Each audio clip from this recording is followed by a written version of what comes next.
français est un exercice totalement vain devant un public tel que le vôtre.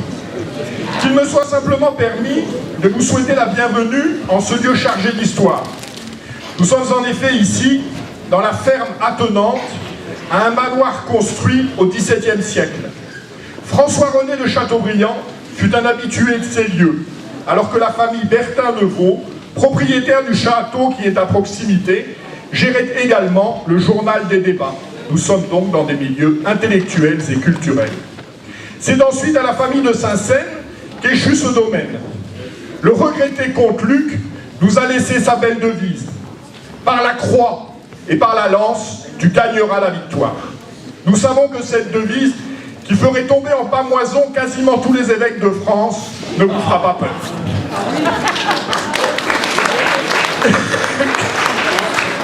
Merci de mettre des mots OTS sur nos mots AUX.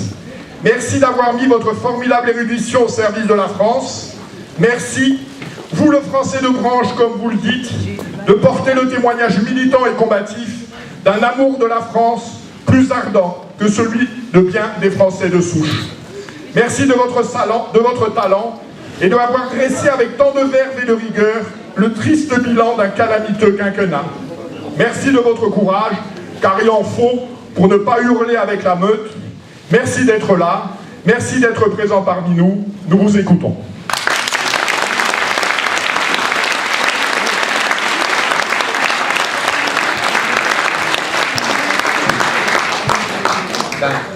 Bonjour d'abord à vous tous, merci de m'accueillir aussi chaleureusement, aussi gentiment, aussi j'allais dire affectueusement plus bêtement. Ça fait du bien. Plus fort. Et le micro là, je parle pas bien dans le micro? Là c'est mieux? Là ça vous va tous? Alors je vais essayer de m'y atteler. Écoutez, je suis toujours très content de venir là. J'étais venu il y a 2 ans pour le suicide français et j'avais parlé dans cette salle d'ailleurs aussi. Je suis toujours très heureux. Alors c'est un peu long pour venir, mais après on est content. Alors que vous dire? Écoutez, j'ai les 2 titres sur la couverture du livre vous disent tout. Le premier, le titre, c'est « Un quinquennat pour rien ». Le second, c'est « Chronique de la guerre de civilisation ».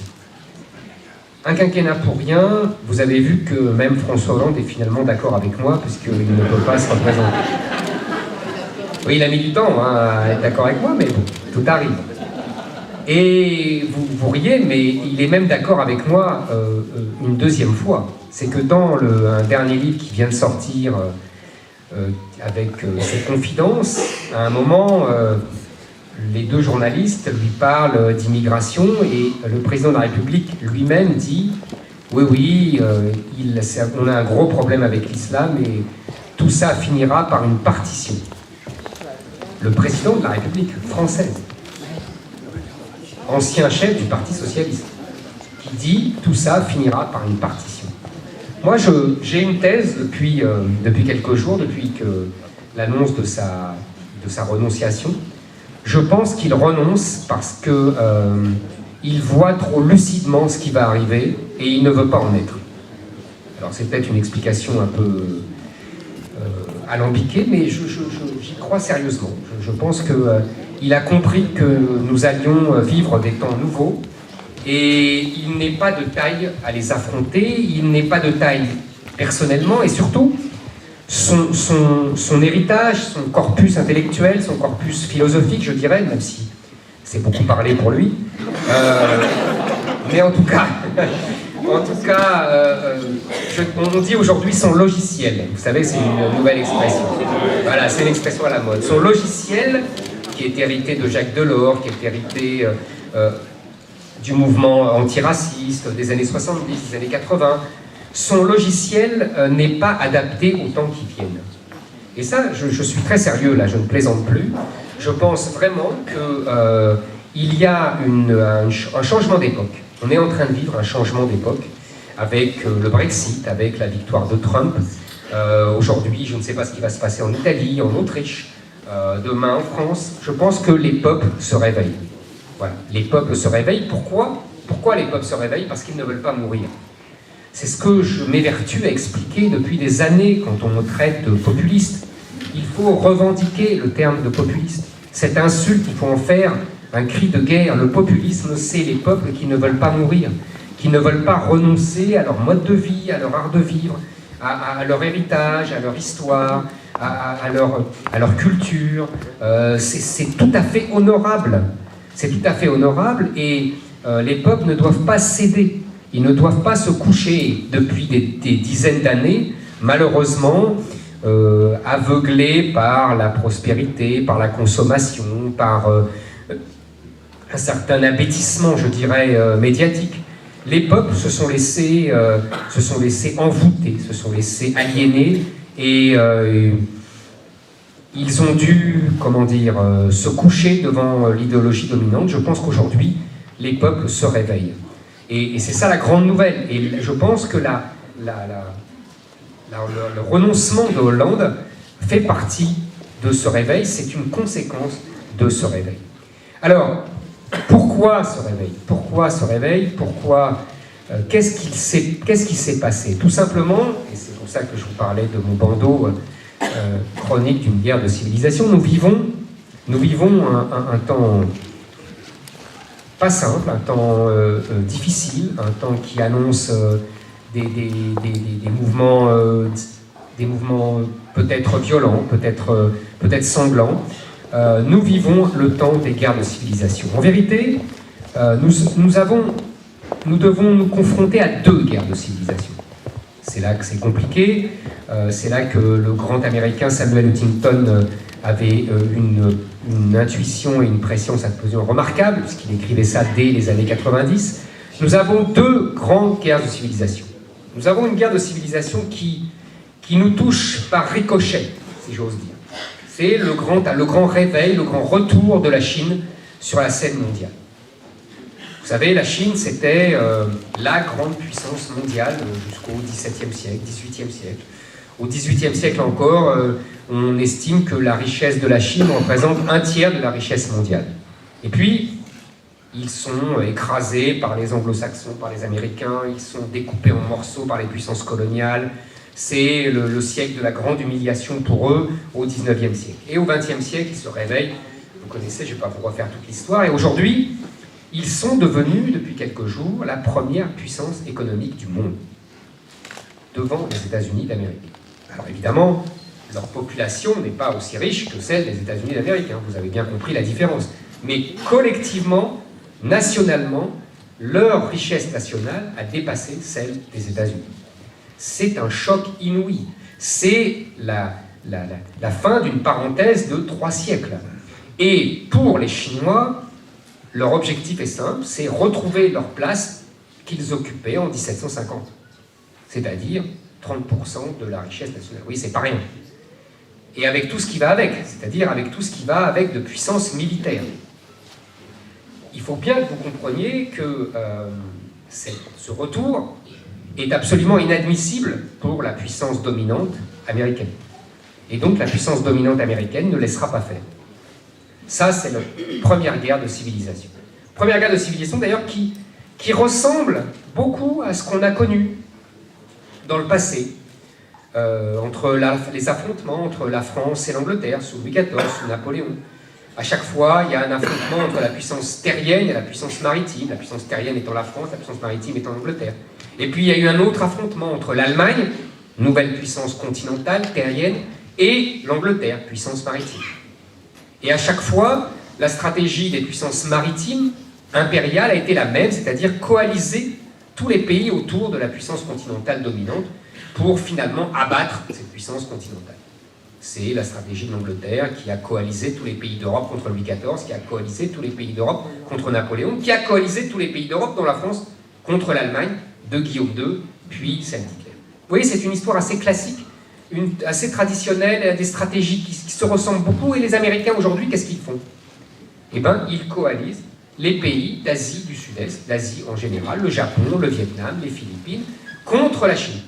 Et évidemment, la Chine essaye de ne pas se laisser comme ça phagocyter, tel Gulliver, vous savez, empêtré, par ces coalitions. Donc vous voyez ça, c'est un conflit de civilisation que les Français connaissent bien. Ils l'ont vécu.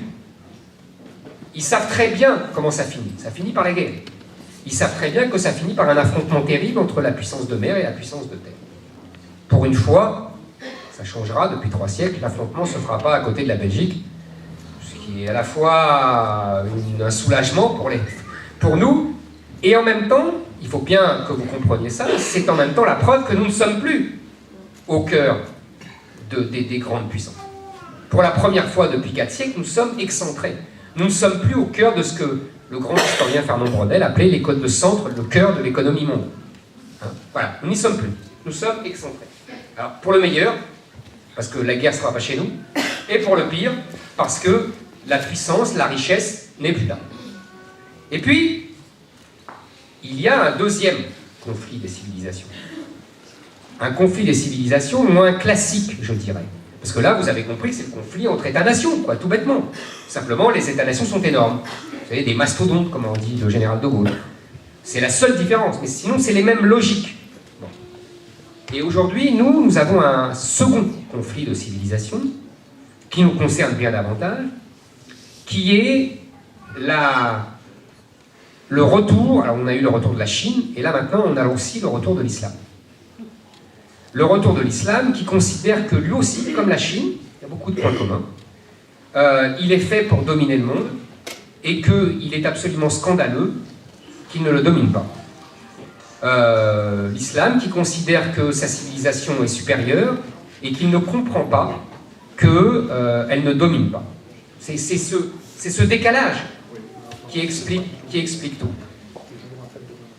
C'est ce décalage qui explique exactement les conflits entre l'islam et l'Occident, et la France et l'Europe.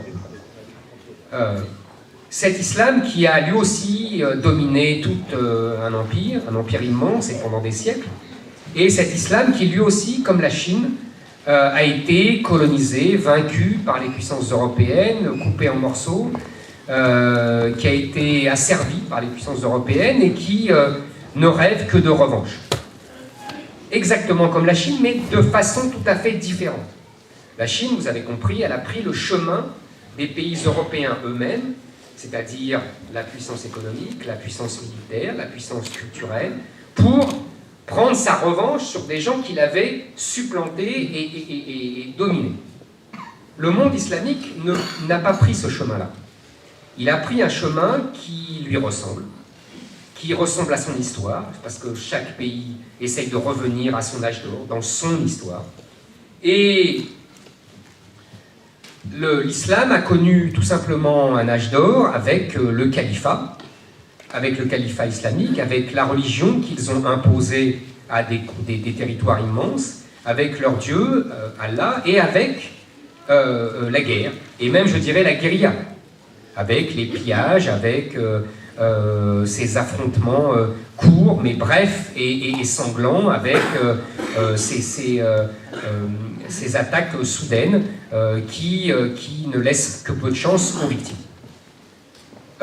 L'islam si vous voulez, je dis bien l'islam. Ça aussi, c'est une de mes grandes querelles avec le politiquement correct, c'est-à-dire que je ne dis pas islamisme. Je ne dis pas islamisme radical, je ne dis pas radicalisation. Tous ces termes qui sont inventés par nos bien-pensants pour protéger l'islam. L'islam, dans son texte même, est une religion guerrière. C'est une religion belliqueuse. C'est une religion qui n'est pas qu'une religion. C'est-à-dire où il n'y a pas seulement des prières, des pèlerinages, une spiritualité. C'est aussi un système juridico-politique qui s'impose à tous les individus et qui ne connaît pas le respect de la personne sur le modèle chrétien. La personne doit toujours se soumettre à Dieu et donc au groupe. Et ce groupe-là doit dominer, et comme disait Lévi-Strauss, vous voyez, Lévi-Strauss qui n'était vraiment pas ni quelqu'un de raciste, ni quelqu'un d'islamophobe, l'islam ne sait pas vivre avec d'autres religions. Elle ne sait pas ne pas imposer sa loi aux autres. C'est tout. C'est comme ça a toujours été comme ça. On nous explique aujourd'hui que l'islam a été une religion de paix. Oui, quand elle a gagné. C'est la paix dans l'islam. Et dans Dieu. Oui, ça c'est sûr que c'est la paix. Mais c'est la paix en étant soumis à l'islam. Sinon, c'est la guerre. On nous explique que c'est une religion de tolérance. Oui, de tolérance quand vous payez un impôt pour reconnaître la supériorité de l'islam. Et quand vous n'avez pas le droit d'avoir les mêmes habits que les musulmans et de traverser et de ne pas naître sur le même trottoir. Ça s'appelle la dimitude. Je sais bien parce que mes ancêtres étaient comme ça. Donc je connais. C'est un régime que je connais. Donc ça c'est l'islam. Ce n'est pas l'islamisme, ce n'est pas l'islamisme radical. C'est la civilisation islamique avec ses grandeurs et avec ses férocités. Ce n'est même pas être insultant que de dire ça, d'ailleurs. Je vais vous dire, les musulmans conséquents qui connaissent vraiment leur religion le savent. Certains s'en plaignent, d'autres s'en louent, mais en vérité, ils le savent. Tout le reste est hypocrisie ou ignorance. Donc, nous avons là une civilisation qui se réveille, qui lève la tête, et qui estime qu'il a un double atout, l'argent du pétrole. Et dans cette civilisation providentialiste, il faut bien vous remettre dans la tête d'une civilisation providentialiste que nous avons été. Il suffit de relire Joseph de Maistre, il suffit de relire certains pères de l'Église. Nous avons été, nous aussi, providentialistes. C'est tout le sarcasme de Voltaire dans Candide contre les providentialistes. Mais nous avons toute une civilisation chrétienne qui pense que la providence, ce qui arrive est preuve de la providence. Donc l'islam est providentialiste. Et donc, le fait qu'il y ait du pétrole et qui enrichisse comme ça les États du Golfe prouve que l'islam est de nouveau en odeur de sainteté, j'allais dire, auprès de Dieu. Et deuxièmement, la démographie. Là aussi, de la même façon, vous savez très bien que dans toutes les civilisations traditionnelles, la démographie, les naissances sont un don de Dieu. Et la puissance repose sur la puissance du nombre. Eh bien, nous y sommes. Et nous avons tout simplement aujourd'hui une civilisation qui nous mène une guerre de civilisation par les trois moyens de ce que j'appelle le triptyque invasion, colonisation, conflagration.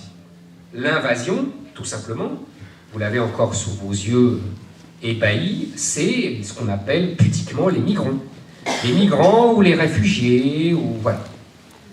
À partir du moment où il y a des millions de gens qui veulent venir chez nous sans qu'on leur demande notre avis, ça s'appelle une invasion, ça ne s'appelle pas des migrations. En français, ça a un nom, l'invasion. C'est-à-dire que nous sommes aujourd'hui des pays, les pays européens, qui avons de façon très excessive ouvert leurs portes, ouvert leurs frontières. Nous n'avons plus de frontières, nous avons des frontières passoires, nous avons une idéologie qui interdit les frontières, qui au nom du progrès économique, au nom de la liberté des échanges, interdit et limite considérablement les frontières. Et donc, nous avons une population énorme qui se rue à nos frontières. Pour vous donner une idée des enjeux démographiques, en Afrique, il y avait 500 millions d'habitants dans les années 60. Aujourd'hui, il y a 1 milliard. Et en 2050, c'est-à-dire demain, il y en aura 2 milliards. Donc il suffit que 10% de ces 2 milliards débarquent chez nous, et c'est un basculement démographique inouï. Vous voyez, c'est rien du tout. Les rapports de force, c'est ça. Donc il faut bien comprendre que, à partir du moment où vous avez au sein de nos pays des élites qui organisent la venue incessante de migrants, comme on dit, on a des élites qui organisent l'invasion. Et il faut bien que vous compreniez pourquoi. C'est très simple. Pour des raisons à la fois philosophiques, idéologiques et pour des raisons économiques. Pour des raisons idéologiques, au nom d'une espèce d'universalisme frelaté, vous savez, la fameuse phrase de Chesterton, « Le monde est plein d'idées chrétiennes devenues folles ». Voilà, nous y sommes. L'universalisme chrétien est complètement dévoyé par un universalisme devenu fou qui estime que tout homme est un individu hors sol et que l'homme est réduit à à sa condition de consommateur, et donc qu'il soit de n'importe quelle culture, de n'importe quelle race, de n'importe quelle origine, peu importe, pourvu qu'il consomme des Nike. Voilà, ça c'est l'universalisme consommateur. Et puis vous avez un intérêt économique, c'est-à-dire qu'aujourd'hui, l'organisation économique du monde repose sur les grandes villes, les grandes métropoles, où il y a les vainqueurs de la mondialisation. Et ces vainqueurs de la mondialisation, qui sont connectés au monde, ont besoin de domestiques. Voilà, ils ont besoin de domestiques pour leur livrer les sushis, pour leur livrer les pizzas, pour garder leurs enfants, pour travailler dans les restaurants, pour travailler un peu partout, dans les grandes villes. Et les domestiques, vous comprenez, les vieux peuples européens, français, anglais, ne veulent pas. Ils ne veulent pas, ils estiment qu'ils n'ont pas envie de faire ce métier, ils estiment qu'ils n'ont pas assez payé, etc. Donc il y a toute une organisation depuis 20 ans pour se débarrasser de ces peuples de souche qui ne veulent pas faire le boulot qu'on leur demande et pour être remplacés par une population venue du Sud qui ne rêve que de ça. Et le nombre faisant le lien, vous comprenez, à partir d'un certain moment, dans les banlieues françaises, dans les banlieues anglaises, dans les banlieues même italiennes, le nombre fait basculer le rapport de force. Et les Français et les Anglais de souche sont obligés de quitter l'endroit où ils étaient parce qu'ils sont submergés par le nombre. Ils sont submergés par le nombre parce que le nombre fait que le mode de vie change. Vous savez, j'aime beaucoup citer une phrase de d'Engels, le grand ami de Marx, qui disait « à partir d'un certain nombre, la quantité devient qualité ». Cette phrase est absolument admirable, et je le dis sans ironie, parce que c'est exactement ce qui nous arrive. Dans les banlieues françaises, à partir d'un certain nombre, la quantité est devenue qualité. C'est-à-dire que l'assimilation s'est faite à l'envers. Donc ça, c'est ce que j'appelle la deuxième partie, c'est-à-dire la colonisation.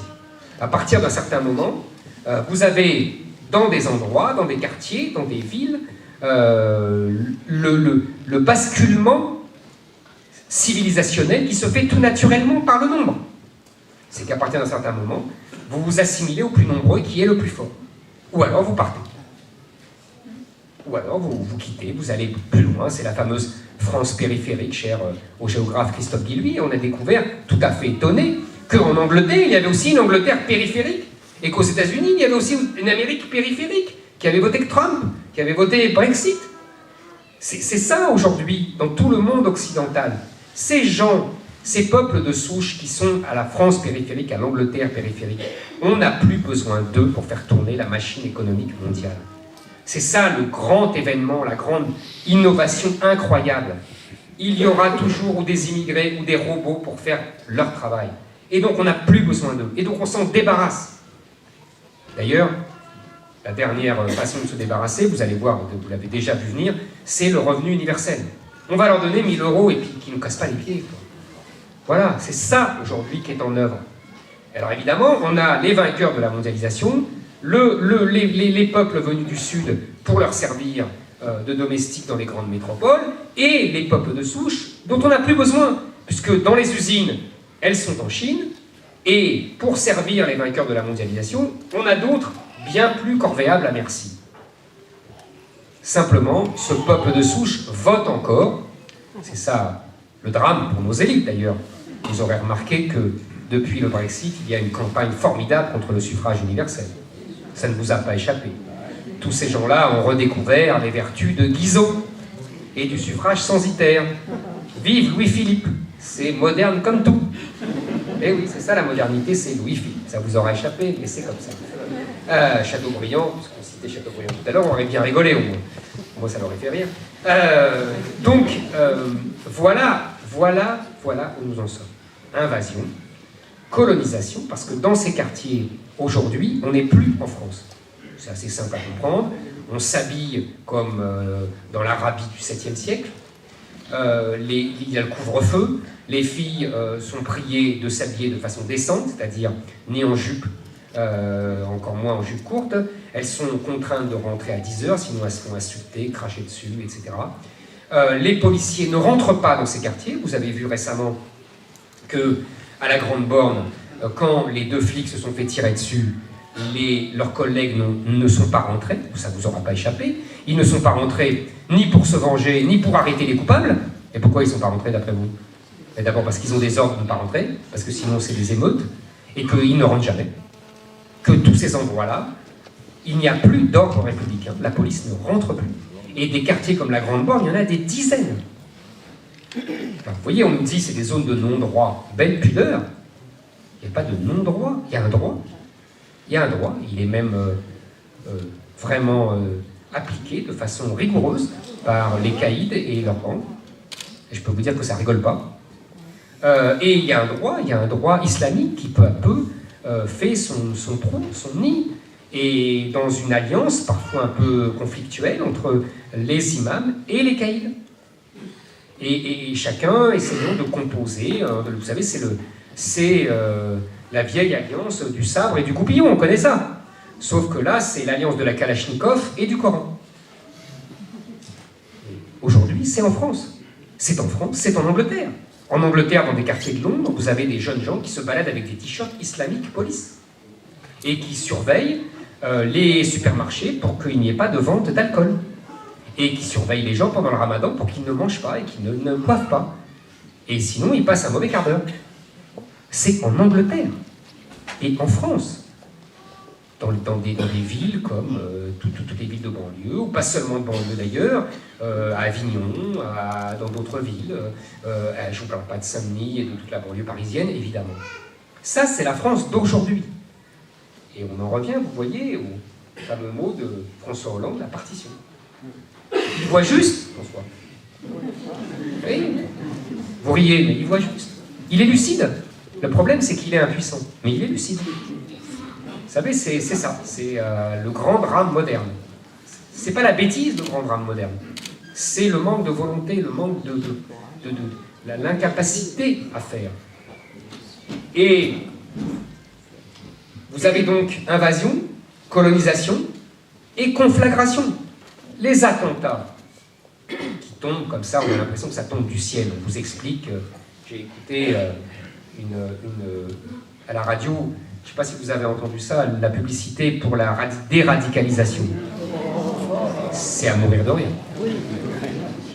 C'est à mourir de rire. On a l'impression que c'est un gamin qui croit à n'importe quoi, à tous les complots du monde, un pauvre gosse qui est perdu, et des parents qui sont affolés. On se fout de nous, quoi. Pas une seule fois, le mot islam n'est prononcé, évidemment. Ça en est comique, en fait. Ils sont assez drôles. Ils inventent des concepts. La radicalisation. Radicalisation de quoi? D'où ça vient? On ne sait pas. Ça vient, ça tombe du ciel comme ça. C'est la radicalisation. Donc évidemment, vous avez compris que la conflagration naît de l'invasion et de la colonisation. Évidemment, tous ces jeunes gens, il suffit pour eux de lire le Coran. Et ils savent ce qu'il faut faire. Le djihad fait partie des instructions coraniques. Et elle n'a jamais été mise en cause par quiconque, même par les philosophes musulmans les plus tolérants, les plus rationnels, comme Averroès. Même Averroès, qu'on nous cite tout le temps, il défend l'idée du djihad. Même les soufis, vous savez, cette secte musulmane qui est beaucoup plus spiritualiste, beaucoup moins ritualiste que les autres, mais ne remet pas en cause le djihad. Le djihad est une instruction de Dieu. Et comme toutes les instructions coraniques, elles sont des instructions divines qui sont directement données par Dieu, qui ne passent pas par les hommes, contrairement aux évangiles ou à la Torah, et encore qui ne peuvent pas être discutées, contrairement à la théologie chrétienne ou au Talmud.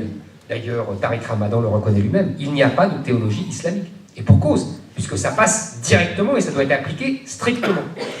Donc ces jeunes gens ne sont absolument pas coupables, comme on l'entend, ne sont absolument pas des imbéciles qui ne connaissent pas leur religion. Au contraire, ils ont un projet théologico-politique qui s'appelle l'islam. Voilà, c'est cela, les attentats terroristes, c'est ça, ces gens-là qui ont l'impression, on a l'impression qu'ils débarquent comme ça. À Nice, je lisais, alors il s'est disputé avec sa femme, il était en instance de divorce, et donc il a tué 100 personnes. Le bras nous en tombe, quoi. Parce que si tous les gens en instance de divorce, tu prenais un camion sur la promenade des Anglais et tuais 80 personnes, ça ferait, il y aurait remarqué, ça dégagerait là, hein. Et donc, pour la sécurité sociale, ça serait bien. Mais bon, à part ça, se moque de nous, quoi. On nous raconte n'importe quoi. Voilà. Donc, il faut bien que vous compreniez qu'il y a une logique, civilisationnelle, politique, économique, que cette situation que nous vivons et que nous allons continuer de vivre ne tombe pas du ciel. Simplement, voilà, il y a aujourd'hui les peuples européens qui ont pris conscience de ce grand danger. Vous savez, d'habitude, dans l'histoire, c'est les élites qui guident les peuples. Là, nous avons des élites qui sont passées à autre chose, qui ne veulent plus guider leur peuple, qui ne veulent plus les connaître, qui sont dans une espèce de monde à eux, à elles plutôt. Vous savez, le grand sociologue américain Christopher Lasch avait prédit ça dès les années 70-80. Il appelait ça la révolte des élites. Comme quoi, il y a des gens très lucides et qui voient venir les choses. Donc voilà, nous vivons la révolte des élites et aujourd'hui, les peuples se révoltent contre cette révolte des élites. Voilà. Il y a un affrontement terrible entre le peuple et leurs élites, entre le peuple et un autre peuple que les élites ont fait venir et qui se sont amalgamés à ces élites. Vous avez bien vu, c'est très intéressant aujourd'hui, je vous conseille à chaque élection de regarder les rapports sociaux des votes. C'est toujours la même chose. Vous avez toujours les mêmes strates sociales. Vous avez toujours d'un côté les CSP+, les enfants de l'immigration, les femmes des grandes villes, et puis vous avez de l'autre côté les classes populaires, dans les petites villes, dans le rural américain, dans les villes sinistrées anglaises. Vous voyez, c'est toujours la même chose. Toujours. Voilà. Vous avez un affrontement entre deux peuples, en vérité. Pour l'instant, il n'est qu'électoral. C'est tout ce que je peux vous dire.